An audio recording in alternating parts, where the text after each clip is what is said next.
May is 72 years old. She is the world's oldest supermodel. She is a force to reckon with. She was a born adventurer. I bet you have heard of her children, Tosca Musk, the filmmaker, Kimball Musk, the restaurateur, and Elon Musk, who is today probably the most famous entrepreneur in the world. Certainly was a hard birth.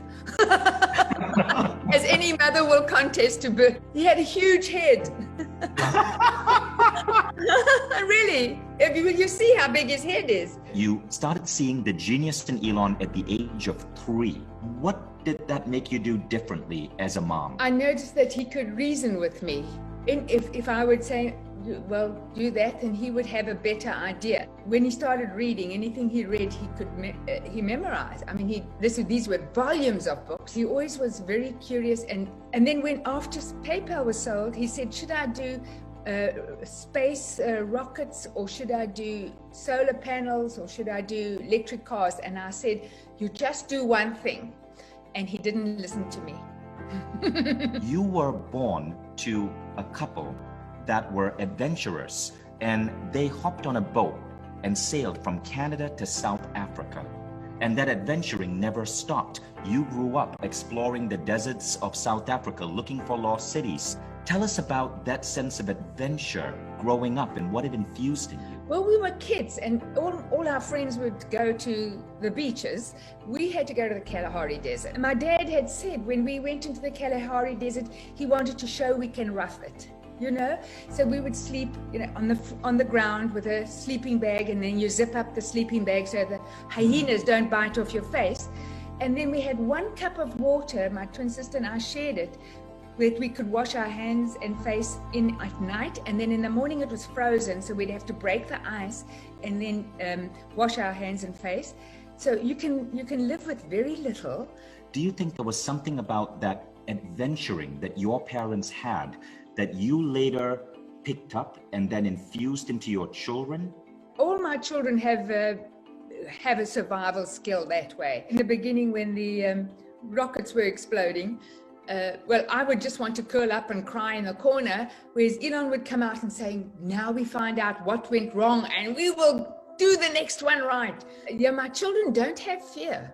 Yeah. As I'm reading A Woman Makes a Plan, this very intriguing story about May, about how when she got her first paycheck, the first thing you bought was a carpet, because you had no chairs in your apartment. So you just got a carpet so your kids could be comfortable.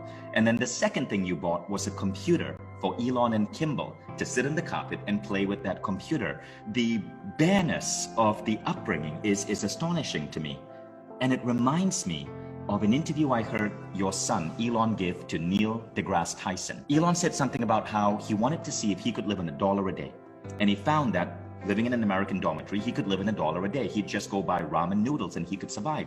And he said that after he realized he could literally survive and not die on $1 a day, it gave him the courage to do all of the other epic things he did in his life. The thing is, when you are trying to survive, then you don't go to the hairdresser. You have to cut your own hair, and I cut my children's hair. You can do without luxuries. And funny enough, when my brothers and my twin sister read my book, they said, we didn't know you were struggling. You never complained. You never asked for money. I said, well, what would I ask for money for? To go to the movies or go out for dinner?